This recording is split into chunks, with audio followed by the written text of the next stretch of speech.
जय हिंद फ्रेंड, हिंदी और प्राइड में आप सभी का स्वागत है। फ्रेंड्स, आचार्य रामचंद्र शुक्ल कृत हिंदी साहित्य का इतिहास जो हम सीरीज लेकर चल रहे हैं, ये उसका दूसरा दिन है। उम्मीद है कि पहले पार्ट को आपने बड़े ध्यान से सुना होगा। सिर्फ सुना ही नहीं होगा बल्कि उसके शॉर्ट नोट्स के हमने जो ट्रिक बताए हैं लास्ट में आपको, उसको ज़रूर देखिए और बिल्कुल नोट्स आप वैसे ही प्रिपेयर करिए। अभी देखिए, हम जो पिछली क्लास में हमने बताया था कि इस तरीके से कुछ अपना एक शॉर्ट नोट रखिए जिसे लास्ट टाइम आप रिवीजन कर पाएँ।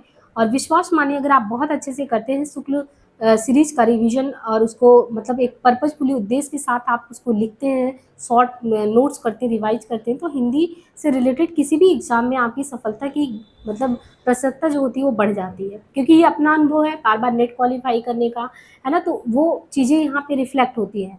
अब ये देखिए, जैसे हमने पिछले क्लास में आपको बताया कि ये इस तरीके से हमने कैसे शॉर्ट नोट्स किया है। अब जो आज हमको आपको पढ़ाना है वो यहाँ से शुरू करना है कि कैसे शुक्ल जी ने जो है आदिकाल को 4 प्रकरण में डिवाइड किया है। यानी 4 प्रकरण मतलब उसको अध्याय में कैसे डिवाइड किया है, इसको हमने संक्षेप में, पहले हम नोट्स आपको दिखा देते हैं, फिर हम मूल टेक्स्ट आपको पढ़ा ही रहे हैं। तो सबसे पहले जैसे मुझे मान लीजिए यही चीज़ रिवीजन करना है। अब रिवीजन करना है तो हमने क्या किया, यहाँ पे शॉर्ट नोट कर लिया, ये अपने अकॉर्डिंग किया था, फास्ट किया था, तो बस आपको थोड़ी समझ में आनी चाहिए। अब ये है कि संवत 1050 से 1375, तो इन्होंने जो पूरे आदिकाल है, जो 900 वर्षों का इतिहास है, उसमें जो एक सेक्शन आता है सिर्फ आदिकाल का सेक्शन, ये आदिकाल को इन्होंने हम सभी की सुविधा के लिए 4 प्रकरण में बांट दिया। और प्रकरण मतलब कि जैसे प्रकरण एक में क्या किया, पूरे आदिकाल का सामान्य परिचय दे दिया, जिसको हम आज शुरू से पढ़ेंगे। ऐसे ही इनका प्रकरण 2 है। देखिए, ये क्वेश्चन सीधे सीधे आता है कि शुक्ल जी के साहित्य में प्रकरण 2 किससे संबंधित है, या आपको सीधे दे देगा ना, अपभ्रंश काव्य जो है प्रकरण 1, 2, 3, 4 किससे संबंधित है। तो सिर्फ इतने भर से बहुत सारे क्वेश्चन बन जाते हैं। तो ये जो प्रकरण 1 है इनका सामान्य परिचय से, जिसमें आपको आदिकाल का सामान्य परिचय दिया जाएगा। जो प्रकरण 2 है उसमें जितनी भी आदिकाल में या वीरगाथा काल कहते हैं उसी को, अपभ्रंश की रचनाएं, उनके संक्षेप जानकारी दी जाएगी। और जो तीसरा रचना का काल है, इसको इन्होंने क्या कर दिया है, मतलब तीसरे प्रकरण को इन्होंने देश भाषा काव्य में बांट दिया है। अब ये ध्यान रखिए, जो प्रकरण 2 है ना, इसमें आप पढ़ेंगे क्या, तो जैसे सिद्ध के बारे में, सिद्ध साहित्य, नाथ साहित्य, जैन साहित्य, यही सब अपभ्रंश में आता है। और जो प्रकरण 3 देश भाषा काव्य है, इसमें रासो साहित्य आता है। ये ध्यान रखिएगा, रासो किस में आता है, देश भाषा में बताया, बाकी सिद्ध है, नाथ है, जैन उसमें हो गया। और यहाँ पे प्रकरण फुटकल रचनाओं के बारे में, तो फुटकल में आप सिर्फ खुसरो और विद्यापति के बारे में पढ़ेंगे। तो कुल 4 प्रकरण में इन्होंने आदिकाल को बांटा है। इसी तरह आप देखेंगे ना कि भक्ति काल को कैसे बांटा है, तो कुल भक्ति काल को 6 प्रकरण में बांटा है, रीति काल को कुल 3 प्रकरण में बांटा है। तो हम ये सब नेक्स्ट पार्ट में देखेंगे। अभी फिलहाल हम लोगों को देखना है कि आदिकाल को कितने पार्ट में बांटा गया है, 4 प्रकरण में बांटा गया है। उम्मीद है कि ये जो प्रकरण का डिवीजन है, अभी हमने जो शॉर्ट नोट से समझाया वो आपको समझ में आ गया होगा।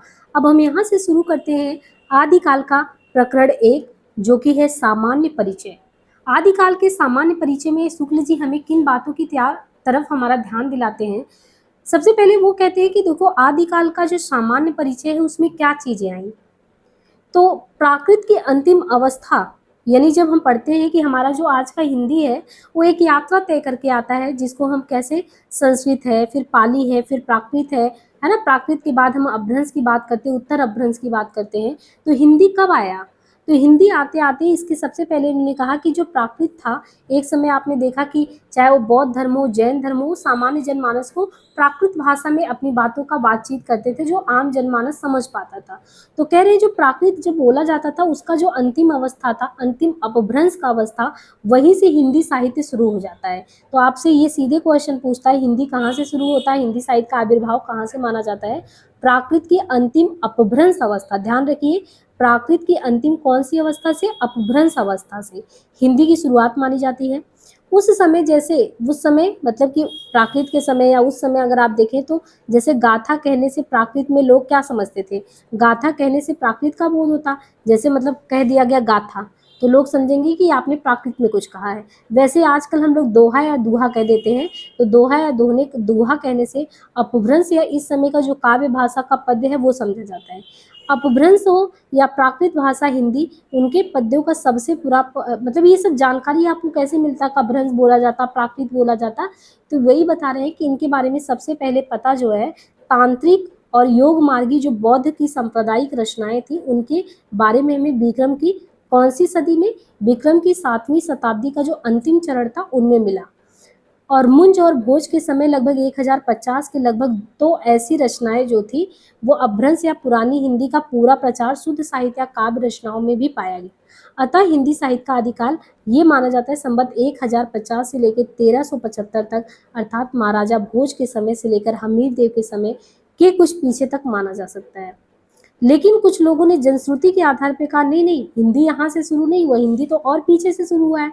लगभग संवत 770 में भोज थे, भोज के पूर्व पुरुष राजा मान जो थे वो राजा मान के सभासद एक पुष्य थे, और पुष्य नामक कोई बंदीजन कोई दोहा था, उस दोहे में एक अलंकार ग्रंथ लिखना, तो वही चीज है शिव सिंह सरोज।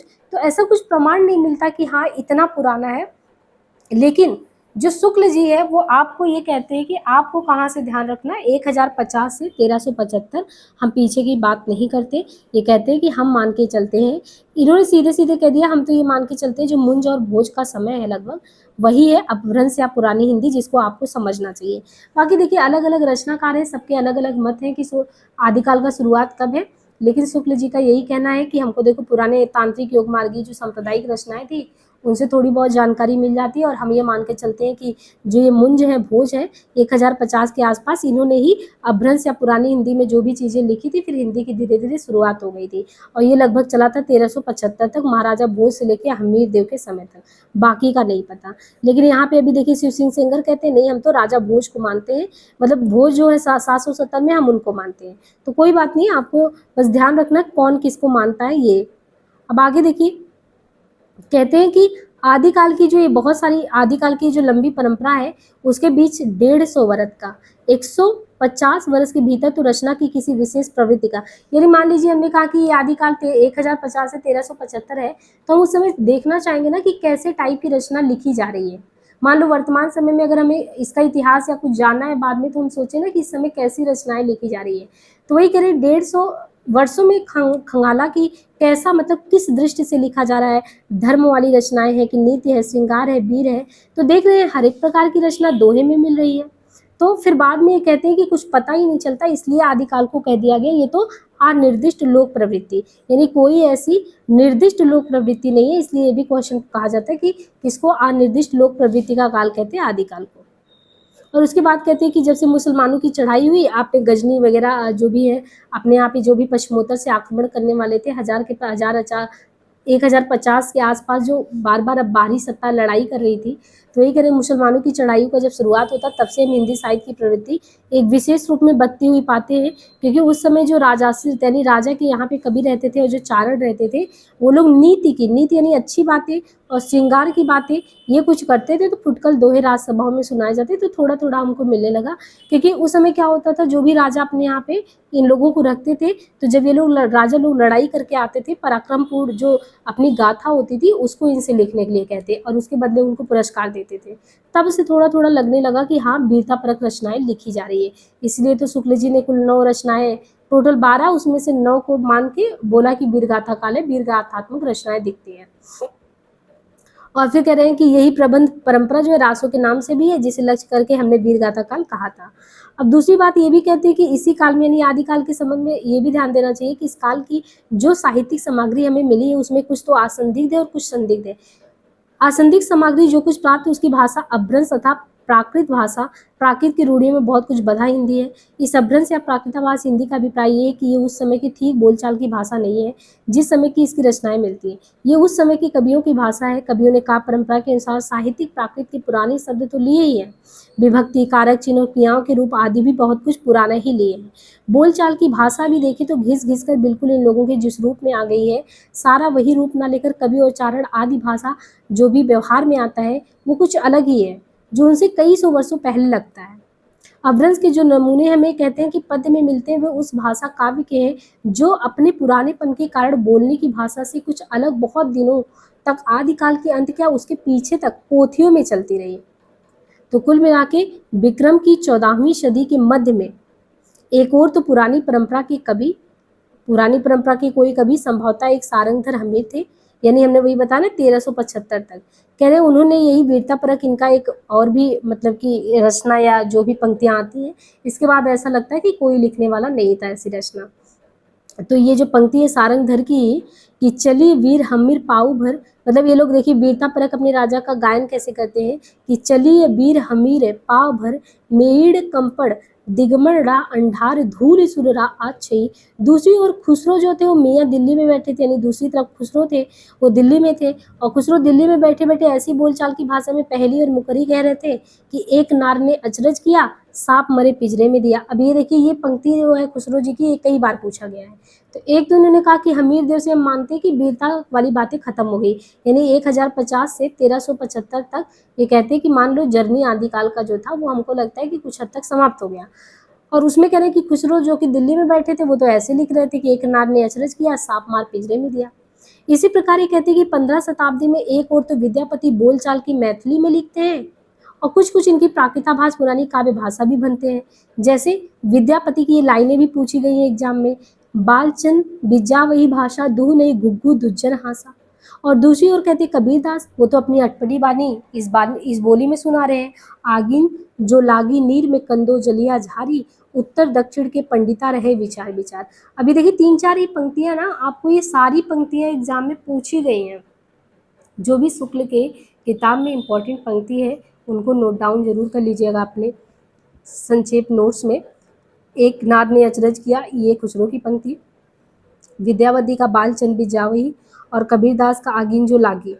सारांश इनसे ये निकालते हैं शुक्ल जी कि हमको तो ये लगता है कि जो अपभ्रंश की ये परंपरा चली आ रही है ये विक्रम की 15वीं सदी के मध्य तक चलती रही। अब विक्रम 15वीं सदी के मध्य तक मान के चलिए कि 14 से 15 के बीच में, और एक ही कवि विद्यापति को कह रहे हैं कि इन्होंने तो 2 प्रकार की भाषा का व्यवहार कर दिया, कहीं तो ये पुरानी अपभ्रंश भाषा का करते हैं, कहीं बोलचाल का प्रयोग करते हैं, और इन दोनों भाषाओं का भेद विद्यापति ने स्पष्ट रूप से सूचित किया है।